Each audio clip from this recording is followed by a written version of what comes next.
Hey guys, what's going on? It is Friday, January 6th, and today we're going to be doing that Q&A that I mentioned a couple days ago on Instagram and Facebook. It's pretty snowy and cold out today, so thought it would be a good day to stay inside and film this. After this, I'm going to go do my cardio for the day, and then later tonight I'm going to be training legs, doing my high volume workout again. I'm going to the gym with my friend Alex. He is not partaking in the workout, but it'll be nice to kind of train together. So it's probably going to be a pretty lengthy video. I can't even, I always stutter. Oh my god. It's probably going to be a pretty long video. So maybe it'll be a good cardio one. When you're doing your cardio, you can watch this. But anyways, before we get started, I wanted to give a quick shout out to DIY Muscle on Instagram. They sent me 2 new sweatshirts. Well, they're actually vintage, but new to me. Obviously, you guys have noticed that I love to train in sweaters, and especially when it's colder out, I like to be really cozy. So that was a really nice surprise, and I really appreciate it. So thank you very much. So we are gonna jump right into it. I wrote down all the questions in my little prep journal. I just thought it'd be easier than going through all the different social media platforms on my phone. So a little bit more organized. So anyways, we'll get right to it. Question number 1, what type of cardio do you do during prep? Do you do it after a weight session or completely separate? How long are your cardio sessions? So, for cardio, I definitely do different types. I like to do moderate state, so I keep my heart rate at about 70% of my max, which is about 140 for me. I like steady state sometimes, but not too often. Maybe at the end of prep when I'm adding in a little extra cardio. When I'm feeling like super gassed, I'll walk on the treadmill on an incline, and I guess that's considered steady state, but usually I like to keep my heart rate pretty high. And then otherwise I like to do HIIT quite often. I think it's pretty effective for me. Usually, like during my last prep, I was doing a lot of HIIT on the Stairmaster just because my shin splints are so bad, as everybody probably knows. I've mentioned it quite a few times, but that doesn't really bother it so much. But lately, I've been trying to do sprints on the treadmill. So I can only do them every few days. Not that you're supposed to do HIIT every day anyways, but I can only do them every few days because my shins get like really inflamed, and then they'll calm down and I'll mess them up again. But I've been trying to do that just because towards like the last 8 to 6 weeks of my prep, my sprints on the Stairmaster are just getting too easy. So like it only goes up to about 162 steps per minute at my gym. So I mean, it was still challenging, but it wasn't as hard as I thought it should be. So this time I'm trying to incorporate more running just because I can go faster, and I'm definitely winded. So I do a mix of things, but yeah, that's pretty much what I stick to. Do you do it after a weight session or completely separate? So this really depends on how much cardio I'm doing a day. And I'll just go ahead and answer the last question with that, how long are your cardio sessions? This changes throughout the year. In my off season, not that I've been in off season for a while, I guess this was sort of a mini off season, but before, I think I was doing 30 or 35 minutes a day. Beginning of prep, I'll keep it low like that as well, just so that I have more room to play around with how long I'm doing it. Also, I'm still wearing pajamas, really cute. But anyways, so as my prep goes on and I get closer to the show, depending on my progress or if I'm plateauing, I will add in more cardio. I do get up to quite a bit at the end of my prep, but this can always change, like from prep to prep, and everybody's different. So anyways, if I am doing a good amount and I'm doing 2 sessions a day, I'll usually do one separate from weight training and one after. And honestly, sometimes during prep I would be so tired, I'd go in, do my cardio, or do the separate cardio session, and then whenever I went to weight train, I would do some of it after, and if I was super tired, I would just eat and maybe go get a coffee and chill out, let my food digest, and then go back and finish the rest. Obviously, like that's not optimal just because it takes so much time, but if I had the time and I was like exhausted, I just wanted to rest and chill out so I could really like give it my all during my cardio. So definitely depends how much I'm doing, but yeah, do it both after weight training and separate. So question number 2, do you use creatine? If so, do you use it through your entire prep? What benefits, side effects have you seen it due to your physique? Yes, I use creatine. I use it all year round right now, or I've always used, or not always. So I didn't used to use it, but ever since I got back into like serious lifting or serious training and decided I wanted to compete again, I started using crude alkaline, which is a buffered form of creatine. So I've never used monohydrate, but both of them, it's one of those supplements that has been proven to be beneficial and actually work. So it's really hard to say because I'm using so many different supplements, and like when I got back into training, I was going from like not taking it seriously to taking it super seriously. So obviously my progress was pretty noticeable, but I've definitely gotten stronger over the last couple months. I think, yeah, it was April when I started with Darren. So I think it's definitely beneficial if you're thinking about trying it. Definitely go for it. I mean, it's not super expensive, and like I said, it's one of those supplements that's been proven to work. 3, what type of fruits do you typically use, especially when dieting? So when I'm dieting, I don't have a lot of fruit in my diet, but if I do, it's usually berries. Off season is another story. You know, I could have a banana or an apple. Bananas are good post-workout. Obviously berries would still be included, but berries are great because they're pretty low calorie and they're really low on the glycemic index. So I like those. But at the end of the day, it's what works for you. I'm just one of those people, I would prefer to have my carbs from like rice and sweet potato, just complex carbs that give me longer lasting energy, especially during prep, because let's face it, when you're doing lots of cardio and you're in calorie deficit, you're pretty tired. So that's just my take on that. Number 4, how many days a week do you do cardio? What type of cardio do you think is the best? So again, this depends on if I'm in my off season or my on season. So off season, it's usually like 5 to 6 days a week and as minimal as I can. Prep is usually 6 to 7 days a week, definitely 7 by the end of it. And that's because I'm trying to lose a lot of body fat or obtain a low body fat percentage. So what type of cardio do you think is the best? This really depends, or this like varies from person to person, but for me, like I said, I like to do HIIT. I think it really works for me, and I like to do moderate state. So but it's still pretty fast. For machines, I really like the Stairmaster. It burns a lot of calories. The elliptical sometimes, the arc trainer sometimes. The treadmill, obviously, when I'm doing sprints, and I like to do like an incline walk. But like I said in one of my previous training videos, if you're going to do that, do not hold on to the sides because you are making it way easier for yourself. So I think it's better to go at a slower pace and not hold on. But what else? That's pretty much it. And like I said, plyos. I don't know, I mean, that's kind of considered my weight training, but it really gets your heart rate up, so that's been beneficial as well. But it really depends what works for you. You know, if you're coming into a prep and you're like an experienced athlete, like you have a background in sports, you might need to do way more high intensity stuff to see progress. Whereas if you're starting out, not even necessarily for prep, but if you're just starting out, steady state or, you know, pretty low intensity cardio might do the job for you.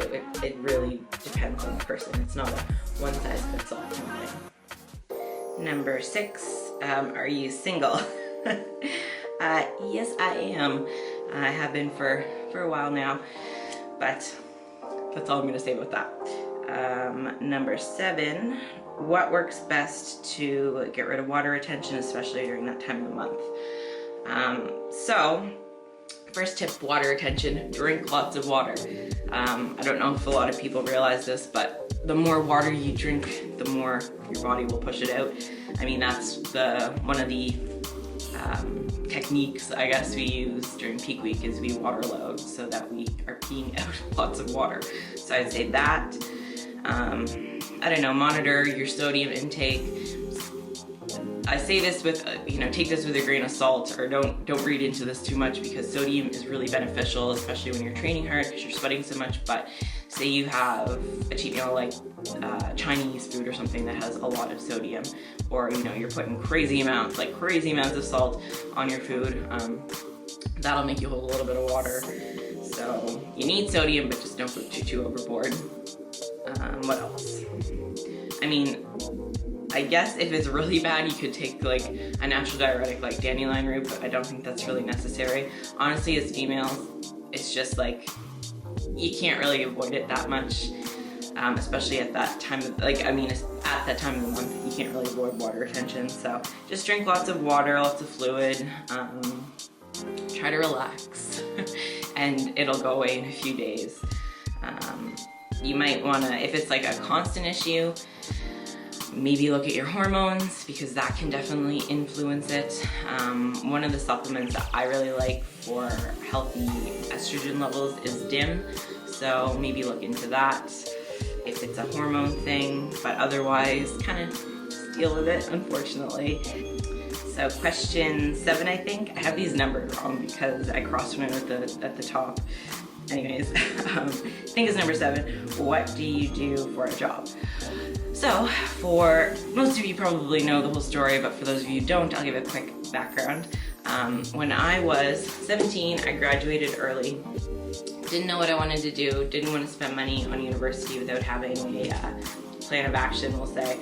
So I was working at, I think it was a gym, Fitness Effects, and then I was working at Popeyes for a bit, and then I got into the laborers union in Edmonton and Fort McMurray. My dad is involved in that industry, so he's to thank for that. So I was working, so then I went out to Fort Mac and actually had a job in New Brunswick. But anyways, I did the whole industrial construction industry for about 3 years.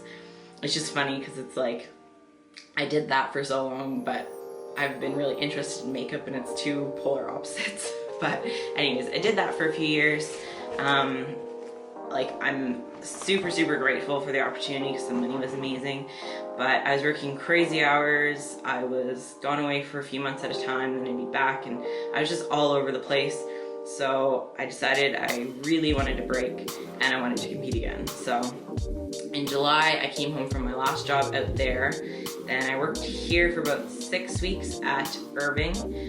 They own an oil refinery in New Brunswick, but I was working at the shipyard here in Halifax. So did that. I wasn't even going to initially, but I was like, okay, whatever. It's some extra money. But then I decided, yeah, this is it. I need out. So that was the last time I really worked, I guess. I was really lucky, I saved up a lot of money from working there over the years, or from working out in Alberta over the years. So I was able to take off my entire prep and just focus on that. And here we are today. So right now, I have a few clients online that I'm training. I'm just kind of testing out the waters. I'm putting 100% into their programs, but it is a lot of time, so I don't want to take on too much at once. And then this month, in 2 weeks, I believe, I am starting school. So it's just a part-time program. I'm finally doing the makeup course that I've been wanting to do. So I'm really excited about that, but because I am going back into prep, or I guess I am now, but it'll just start to be more and more time consuming as the weeks go on. But because I'm getting back into prep, I kind of just want to see how I handle that paired with school and having clients, and then go from there. Plus, I want to take advantage of this time where I can kind of get away with not being committed to like a full-time job, so that I can try to grow my YouTube and I can travel if opportunities come up, because I think there might be a few events I'll be going to this year. Obviously, I'll keep you guys posted, but we will see. So that is my current situation. I'm sure things will change a lot over the next few months, but we will see. So question number 8. What advice do you wish someone gave you before your first show? The real honest, maybe not what you wanted to hear, but what you needed to hear advice. And what do you think your first show taught you? Well, my first show, I think, during my prep, I think I wish someone had told me I was probably going to be pretty moody because of the dieting. Granted, I was 16, so I was really young and probably not really mature enough to handle prep, honestly. But that, and maybe giving me advice to not binge on my cheat days, because back then, my first show, I'd have like one cheat meal every week, and that would be on like a Saturday night, but the amount of food I would buy was insane, like ridiculous. Definitely not healthy. So that, and then after, like, not so much for prep, but post-show, I wish people had told me that I was gonna have kind of the post-show blues and to reverse diet properly. I think that's always the hardest part about competing. Obviously, getting to the stage is very tough. It's a very tough but rewarding process, but I think post-show, for me at least, is the most difficult, because, you know, on show day, you work up to show day where you're your leanest and you look amazing and you're dehydrated and and it's not an attainable look, so you kind of gotta prepare yourself, or, you know that that's not something that you can maintain all year round, because afterwards you kind of gotta go back to normal, and it can be really tough mentally. So I kind of wish someone had talked to me more about that. And what did my first show teach me? I don't know. I mean, it taught me that I was capable of a lot. I mean, compared to like the last rep I just did, that one was like, poof, you know, not a cakewalk, but maybe the amount of effort or suffering I did was definitely more so this time, just because I was leaner and I'm a higher level athlete now. So yeah, I think I was, I learned what I was capable of that prep, but I think I learned the most, or took the most out of my prep when I was 17 in 2013. That was definitely a hard one. It wasn't so much like during my prep, again, it was like afterwards, but I took, like, reflecting on it, I learned a lot. So, you know, I learned, or looking back, I was doing way too much cardio way too soon. You know, I'm one of those people that definitely doesn't get lean easily, but I was doing like an hour and a half cardio every day at like 3 months out. So that was too much, and I kind of realized that post-show, again, I had really bad, like pretty bad post-show blues, and I kind of just like learned how to deal with that better. And at the time, I was really, really upset that I didn't take the overall at provincials. You know, looking back, I didn't deserve it because I wasn't in the shape I should have been in. I really didn't peak very well for that show, but bottom line is that I didn't deserve it. But I guess one of the biggest things I took out of that was that I needed to enjoy the entire process, because I was so like stressed and focused on just getting the overall. Yes, we all compete because we want to win, but I mean, for 17, I looked incredible, so it was kind of silly that I couldn't enjoy my, like, winning my class at provincials. So that was a big lesson. I don't know, and just like I said, kind of looking back on things, just kind of learning how to diet and train smarter. And another thing I learned too, for sure, was that, you know, I think this applies to any industry or just the life in general, but some people will be really nice to your face and then not so much behind your back. You know, there's a lot of opportunists who will kind of try to latch on to you or whatever when you're experiencing success, because they want a part of that, or, you know, they want to be kind of included. But then when things aren't going so well, they're not there. So, I mean, that was during prep I experienced that, but then afterwards when I was sick and when I was going through my stuff, you know, a lot of people weren't there anymore. So that was a big lesson. I mean, I think everyone probably experiences that to some degree or another at some point in their life, but that year I definitely realized that. So I don't know, I think every prep you learn a lot about yourself and lots of lessons about training and nutrition and what works for you and But I think those are the main things. So question number 8. How did you first get started into fitness? How did you keep up the motivation to continue if there were times you wanted to give up? So I first got introduced to fitness, I guess, when I was about 14 or 15. I just started going to the gym with my mom. Actually, rewind a little bit. I danced when I was younger for about 10 years, and then I was playing soccer, so I was always pretty active. But while I was playing soccer, I started going to the gym with my mom. I just wanted to lose a bit of weight, and obviously I didn't know what I was doing. I was like super young.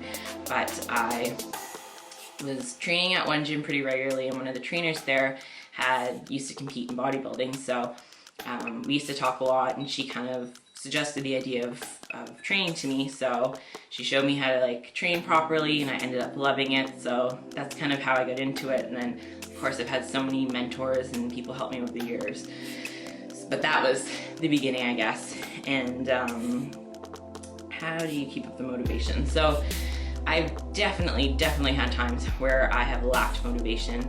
Obviously I had that big hiatus where my training was not so intense. I mean, that was like kind of an extreme. Like I just talked about, I really had some really negative experiences, and I really needed a break, and I was sick, so I couldn't train.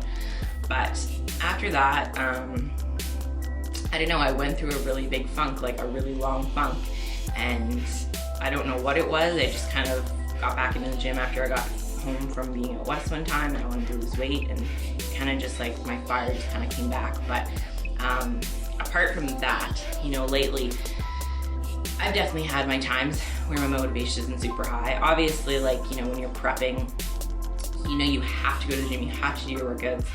So that's kind of like something that pushes me. But post-show, not really the last few weeks, but like the first month after the show I just did, I definitely had days where I was like, oh my God, I do not want to go to the gym, or like, I do not want to do my cardio.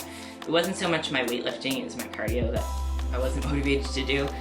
But it's just one of those things that sometimes you gotta kind of just push through it and keep going until you do get that spark back. I mean, nobody, I don't care what anybody says, nobody wants to go to the gym 365 days a year. Like, you know, sometimes you're just tired and you want to just do nothing, but you definitely feel better, or at least I do. I feel better once I've gotten my workout in. So apart from, you know, pushing through, I know like seeing progress definitely motivates me. You know, sometimes watching workout videos on YouTube, listening to music that gets me pumped up. You know, even looking back at pictures of myself. I know that sounds kind of like conceited. I don't mean it in that way, but just to kind of remind myself of what I'm capable of. And, you know, reminding myself of times in prep when I was dead tired, exhausted. It's like, okay, you're tired then, you're really not that tired now. Just go to the friggin' gym and get it done. And honestly, usually once I get there, it ends up being a good workout anyways. You know, sometimes there's been a few days, especially lately, or like a few weeks ago, when I was trying to lower my stimulant intake, when I was getting used to that, I was definitely dragging at times, but I still push through my workouts just because I have a goal in mind and I want to meet it. So I'd say, you know, even setting goals, it doesn't have to be competing. You know, it could be a photo shoot, or it could be fitting into an old pair of jeans, you know, something as small as that. Just having a goal to work towards definitely helps keep you more accountable. So I don't know, if you want something bad enough, then you will make it happen and you will work for it. So on those days, you know, even if you're someone who's generally really motivated, if you have those days, just push yourself to go. It's definitely better to go and have a kind of good workout than nothing at all, but usually it'll turn out into a good one. Okay, so last question, how do you deal with cravings? So I've had quite a few people ask me this, and it's tough for anybody, especially when you're in a calorie deficit, depending on how severe it is. But you know, the more extreme, the more cravings you're probably gonna have, because your body goes into survival mode and it wants carbs, it wants food. But I would say, you know, try to keep busy, just keep your mind off things. Drink lots of water.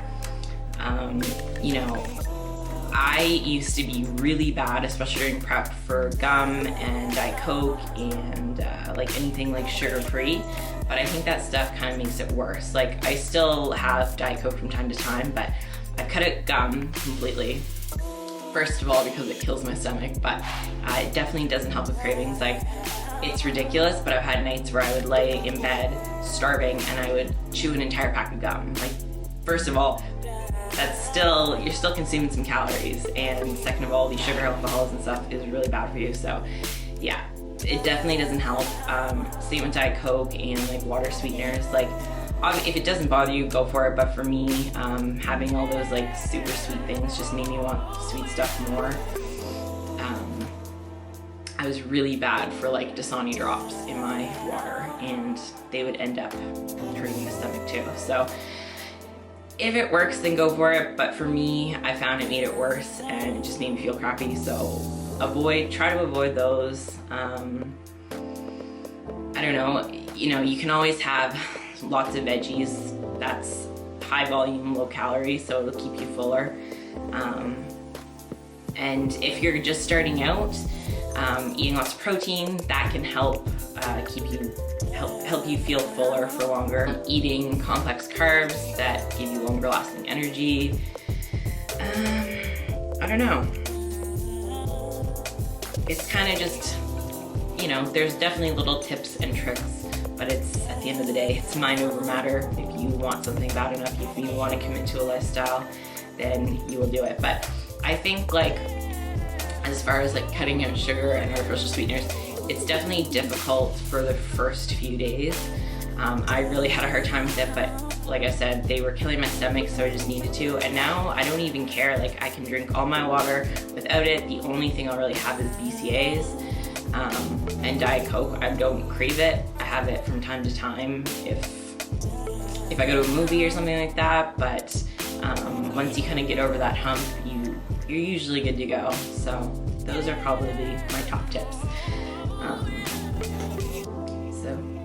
So that pretty much covers it. I love doing these Q&As, so if you guys have more questions, comment below. I'm sure I'll do another one of these pretty soon in the future. You can ask about anything, fitness, food, life related, anything, makeup related, whatever. Anything you want to know, let me know, and I will definitely answer on the next one. So thank you guys so much for watching. I appreciate the support as always. Remember to like, comment, and subscribe if you haven't already. And I will see you on the next one. Bye, guys.